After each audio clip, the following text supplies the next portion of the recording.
오늘장 어떤 이슈가 변수가 될지 기다리고 계시나요? 시장을 주도할 이슈를 미리 주목해본다. 이슈메이커 시간 월요일 두 분과 함께하겠습니다.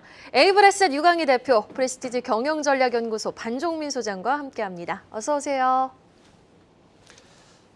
먼저 유강희 대표님 갖고 오신 이슈부터 확인해 보겠습니다. 네, 오늘 저는 10월 23일 날 저희가 콘텐츠 주제에 대해서 설명을 드렸었는데 맞습니다. 네, 그 이에 조금 좋은 흐름들을 보였었습니다. 네. 근데 그때 시간 관계상 설명드리지 못했던 부분들이 있어서 그 부분과 그리고 최근 상황을 좀 더 자세히 전해드리도록 하겠습니다. 좋습니다. 네. 2023 시리즈 온 보드가 파리와 런던 그리고 LA에서 개최가 됐는데요. 저희가 이제 오징어 게임 같은 경우에는 전 세계에서 큰 인기를 얻었지만 이제 IP 확보를 못하면서 좀 아쉬움이 남았었습니다. 그런데 정부에서는 이렇게 좀 우수한 IP를 보유한 드라마 제작사들이 해외에 직접 진출할 수 있도록 돕는 행사가 시리즈 온 보드라고 생각을 하시면 될 것 같은데요. 우리나라 같은 경우에는 레몽레인이나 에이스토리 같은 제작사들이 참여를 했고 유럽은 레온과 리팽의 제작사인 고몽 그리고 LA 같은 경우에는 워너 브라더스 등이 좀 방문을 하면서 작품 리메이크와 공동 제작을 논의를 했다라고 합니다. 그리고 지난 시간에 잠깐 말씀을 드렸지만 우리나라 콘텐츠 시장 같은 경우에는 규모가 2022년 기준으로 해서 146조 정도로 글로벌 7위에 진입을 했습니다. 그렇다 보니 K 콘텐츠 같은 경우에는 이제 자동차 그리고 반도체 등과 함께 우리나라 주력 수출 품목으로 성장을 하고 있는데요. 엄청 빠르네요. 네, 그쵸. 성장이 되게 빨랐었죠. 그리고 정부도 여기에 발맞춰서 2024년도에 방송, 영상 콘텐츠에 한 1,100억 정도를 지원할 예정이라고 밝혔습니다.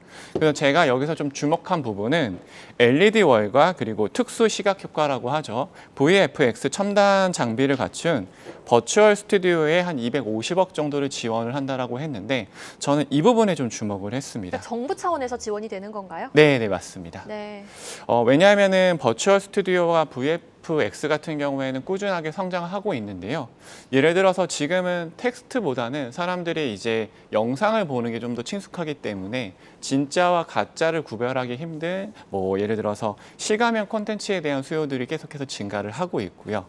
그리고 이제는 작품들이 국내가 아닌 글로벌과 경쟁을 해야 되기 때문에 이 과정에서 작품의 완성도를 끌어올리는 게 상당히 중요합니다. 그리고 이때 활용할 수 있는 게 버추얼 스튜디오와 그리고 VFX 기술이기 때문에 이런 부분들에 조금 더 관심을 집중하는 게 필요하지 않을까 생각을 하고 있습니다. VFX라고 해서 조금 어렵게 느껴지는데 그 비주얼 이펙트죠. 시각 효과. 예, 맞습니다. 특수 시각 효과라고 보시면 될 것 같습니다. 네, 이렇게 상상을 현실로 만드는 VFX 기술, 한때 메타버스 관련주로도 묶이면서 정말 잘 나갈 때도 있었는데요. 현재 주가는 정말 긴 조정을 이어가고 있습니다. 기업별로 새롭게 주목해볼 만한 소식이 좀 있을까요? 제가 말씀드리기 전에 혹시 한 가지 질문을 드려도 될까요? 어떤 질문이죠? 네. VFX 기술을 활용한 스타워즈 시리즈였던 만달로리안이라는 작품이 있거든요. 네, 저는 보지 못했습니다. 전 좀 보다가 지루해가지고 안 봤는데요. 네네. 혹시 회당 제작비가 얼마 정도 들었는지 얼마였을까요? 엄청 많이 썼겠죠. 네, 회당 제작비가 200억이었다고 합니다. 와, 회당이요? 네. 무빙이 한 600억 정도 들었다라고 하니까 사실 제작비가 상당히 많이 들어간 거거든요. 무빙이면 디즈니 플러스에 있는 네, 그 맞습니다. 국내 드라마죠? 네, 맞습니다. 네. 네. 아무래도 스타워즈 영화 같은 경우에는 전 세계를 돌아다니면서 촬영을 하는 것으로 알려져 있는데 이번 시리즈물 같은 경우에는 한 곳에서 촬영을 했다라고 합니다. 그리고 여기에 한 곳에서 촬영을 할 수 있었던 핵심적인 기술이 바로 버추얼 스튜디오라고 보시면 될 것 같은데요. 버추얼 스튜디오를 조금 쉽게 설명드리면은 360도 변면 그리고 천장에 LED를 설치를 하고 저희가 원하는 배경 같은 것들을 실시간으로 좀 변경할 수 있는 기술이라고 보시면 될 것 같습니다.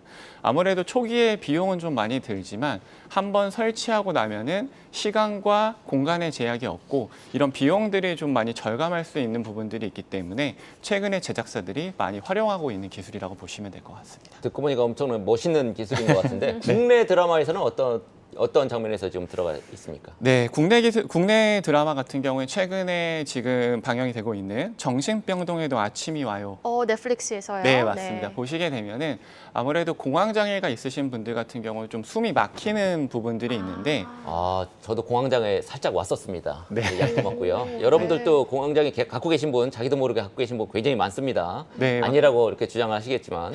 그렇죠. 공황장애가 오게 되면 숨이 좀 막히는 부분이 있는데 그런 부분들을 물이 차오르는 모습으로 좀 잘 표현을 했었고요. 그리고 아무래도 현실이 게임 속에서 조금 투영되는 이런 것들도 망상증이라고 하는데 이런 부분들도 드래곤 같은 것들을 상당히 잘 표현한 것으로 알려져 있습니다. 네. 그리고 제가 좀 주목하는 부분은 예전에 이런 기술들이 영화나 드라마에서 좀 많이 활용됐다라고 하면은 지금은 예능에서도 이런 기술들이 활용이 되면서 예능에서도요? 예, 최근에 있었던 넷플릭스의 좀비버스 같은 경우가 이런 기술들을 활용을 해서 상당히 잘 그런 시각적인 효과들을 표현을 했고 작품의 완성도가 상당히 높았다는 평가를 받았었습니다. 네.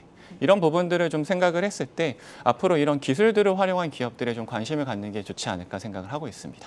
네, CJ ENM도 좀 특별한 이슈가 있죠. 네, CJ ENM 같은 경우에도 파주에서 이미 버추얼 스튜디오를 운영을 하고 있고요. 그리고 저희가 잘 알고 있는 이성민 배우 주연의 운수 오진 날 촬영 장면을 CJ ENM의 이 스튜디오에서 촬영을 했기 때문에 향후에 이 드라마가 시작이 된다라고 하면은 이런 부분들도 좀 잘 보시면 좋을 것 같습니다.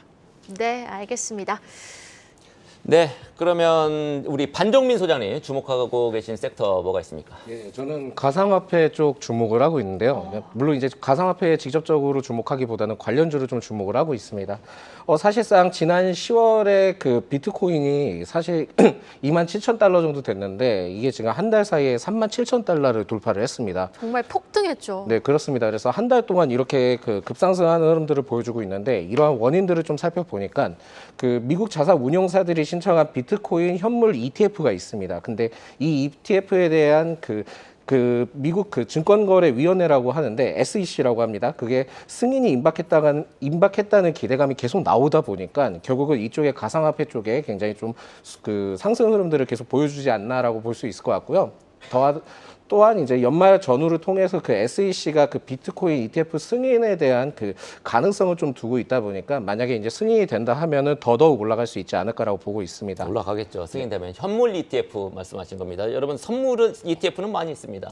네. 그리고 이제 추가적으로 지난 9일입니다. 그 블랙록이 또한 SEC의 이더리움의 그 현물 그 ETF 아이쉐어즈에 대해서도 신탁 관련된 서류를 등록을 했다는 소식이 있다 보니까 그렇다 보니까 비트코인도 상승을 하고 있지만은 최근에 그 이더리움도 1,500달러에서 2,100달러까지 상승하는 흐름들을 보여줬거든요. 그렇다 보니 이러한 흐름들이 결국은 가상화폐 관련된 종목들에 대해서도 테마성을 통해 그 주가 상승 그 흐름들을 보여주고 있다 보시면 될 것 같고요.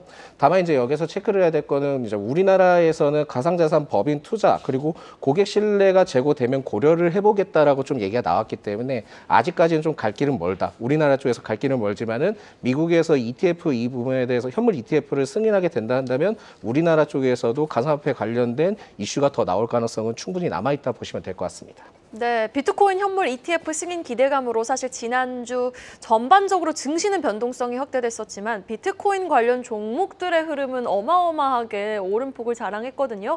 관련주들 흐름 한번 짚어볼까요? 우리나라 가상화폐 관련주 대표주들 중에 하나가 그 우리기술 투자가 있고요. 네. 최근에 좀 이슈가 되고 있는 것이 갤럭시와 머니트리가 있습니다. 근데 이 두 종목 역시 그 2년 정도 조정을 받다가 10월부터 좀 주가가 좀 상승 흐름들을 보여주고 있거든요. 그래서 이런 흐름들이 좀 더 지속될 가능성이 있을 것 같은데 이 외에도 게임주기는 하지만 위메이드의 경우에도 그 가상화폐 관련된 이슈가 있다 보니까 이러한 상승 흐름들이 이 세 가지 종목들을 굉장히 좀 크게 견인을 했다라고 좀 보시면 될 것 같습니다. 네, 저희가 뭐 기업별 주목해볼 이슈 지금 여쭤보려고 했는데 말씀을 좀 주셨습니다. 우리기술 투자, 그 다음에 갤럭시와 머니트리, 위메이드 이렇게 이제 세 개 각각 이제 말씀을 해주셨고요. 그거 여러분들도 이제 흐름을 주가 흐름 좀 잘 한번 주의 있게 보실 필요가 있을 것 같습니다. 네, 비트코인 37,000달러 돌파에 들썩이는 가상화폐 관련주냐 아니면 바닥에서 더 이상 내려갈 곳이 없다 VFX 관련주냐 오늘은 가상화폐 관련주 vs VFX 관련주의 대결이 될 텐데요. 마지막으로 주목하고 계시는 기업 선별까지 확인해보죠. 먼저 유강희 대표님이 주목하고 계신 기업입니다. 네, 저는 덱스터에 좀 주목을 하고 있습니다. 그 이유는 최근에 앞서 말씀드렸지만 좀비버스나 마스크걸 같은 경우가 넷플릭스에서 큰 인기를 얻었었고 관련해서 계속해서 덱스터가 넷플릭스 안에서 레퍼런스를 좀 쌓아가고 있는 부분들이 있고요. 그리고 오징어 게임이나 모빙 등이 성공을 하면서 K 콘텐츠에 대한 수요들이 증가를 하고 있습니다. 그러면서 제작비가 또 증가를 하고 있고 근데 이만큼 제작비가 올라간다는 얘기는 그만큼 작품에 대한 완성도를 높여야 되는 부분들이 있기 때문에 그런 작품의 완성도를 높일 때 필요한 뭐 버추얼 스튜디오나 혹은 VFX 기술들이 좀 필수적으로 필요한 부분들이 있기 때문에 이런 부분들을 좀 고려를 했을 때 덱스터에 관심을 갖는 게 필요하지 않을까 생각을 하고 있습니다. 그렇군요. 우리 반종민 소장님이 아까 가져왔던 가상화폐 관련주 이제 3개가 있었거든요. 그 중에서 특히 이렇게 주목을 해야 될 필요가 있다. 이 종목 하나를 꼽자면 어떤 게 있습니까? 예, 사실 뭐 다 괜찮을 것 같은데 지금은 테마로서 좀 빠르게 움직이는 기업 중에 하나가 있다면 역시나 우리기술투자가 아닌가라는 말씀을 드리겠고요. 특히 우리기술투자는 그 벤처 캐피탈 업체입니다. 벤처 캐피탈 업체인데 사실 그 태양광 반도체 관련된 클린룸 사업을 영위하고 있는 신성 ENG가 주요 주주로 있습니다. 그렇기 때문에 이러한 연관점이 있지는 모르겠지만은 그렇다 하더라도 이러한 점을 좀 체크를 해보시는 게 좋을 것 같다는 말씀 드리겠고요. 특히 이제 동사의 경우에는 가상화폐 이슈가 부각될 때마다 변동성을 좀 크게 보여줬고 긍정적인 이슈가 나올 때마다 계속 좀 상승을 했던 종목입니다. 그리고 업비트를 운영하는 그 두나무 지분에 대해서도 6월 말 기준으로 살펴봤을 때 7% 정도의 이제 지분을 보유하고 있다 보니까 네. 이러한 연관성을 계속 주요 보이고 있다. 주주네요. 네, 그렇습니다. 두나무, 업비트 운영하는 두나무의 주주이기 때문에 관련성이 좀 크다 이렇게 볼 수 있겠군요. 네, 그렇습니다. 그래서 이러한 흐름들 때문에 계속 좀 유지가 되는 것을 보여주고 있는데 사실상 재무적으로 봤을 때는 작년에 그렇게 좋지 못했습니다만 올해 지금 1분기부터 영업수익과 영업이익이 좀 증가하는 흐름들을 보여주고 있고요. 이러한 흐름들을 봤을 때 턴어라운드 된 확률이 굉장히 높다 보니까 이 점은 좀 체크를 하셔야 될 것 같은데 역시나 10월 중순부터 상승하고 있는 점도 좀 포착을 해볼 수 있을 것 같고 변동성이 좀 상당히 심하다는 점을 항상 체크를 하셔야 될 것 같습니다. 그래서 이 점을 좀 유의하셔야 될 것 같고요. 주가의 상승세 흐름들을 봤을 때는 가상화폐 이슈가 계속 연결점으로 부각될 가능성이 높다 보니까 이러한 흐름들을 봤을 때는 지금 비트코인이 한 4만 달러도 좀 갈 가능성도 있지 않을까라고 해서 4만 달러. 추가 상승이 있는 여력은 좀 충분하다라는 말씀 드리겠습니다. 그런데 사실 저는 지난주 시장을 보면서 궁금했던 그룹이 위메이드 그룹주였습니다. 게임주인데 가상화폐 관련주라고 소개를 네, 해주셨죠. 맞습니다. 그런데 이게 직접적인 연관이 확실하게 있는 건지 아니면 또 이게 차익 실현 매물이 크게 나올 수 있으니까 어떤 투자 포인트가 있는 건지 좀 궁금하거든요. 위메이드 그룹주는. 네, 사실 최근에 게임주 흐름들이 매우 좋지 않습니까? 근데 여기에 대한 거는 뭐 신작에 대한 기대감도 남아 있지만 위메이드가 3분기에 대해서 중국 라이선스 계약과 라이트 크로우에 대한 매출 확대를 통해서 역대 최대 매출을 좀 기록을 했던 게 첫 번째 포인트였고요. 신작에 대한 기대감도 같이 가져갔었던 네. 거네요. 그리고 두 번째는 지난 8일에 국내 가상화폐 거래소인 고팍스에 상장을 했습니다. 위믹스가. 그렇다 보니까 이러한 흐름들이 계속 좀 연관점을 부각받아서 위메이드가 좀 상승했다 보시면 될 것 같습니다. 네, 알겠습니다. 덱스터도 소개를 해주셨는데 VFX 관련주 안에서 사실 메타버스 관련주와 VFX 관련주가 함께 움직일 때 덱스터가 대장주였습니까? 네, 자이언트 스택과 덱스터가 보통 대장주 역할을 했다라고 보시면 될 것 같습니다. 네, 알겠습니다. 자, 오늘 두 분이 소개해 주신 이슈 속의 기업 덱스터와 또 그리고 우리기술 투자였습니다. 지금까지 유강희 대표 그리고 반종민 소장과 함께 해봤습니다. 말씀 고맙습니다.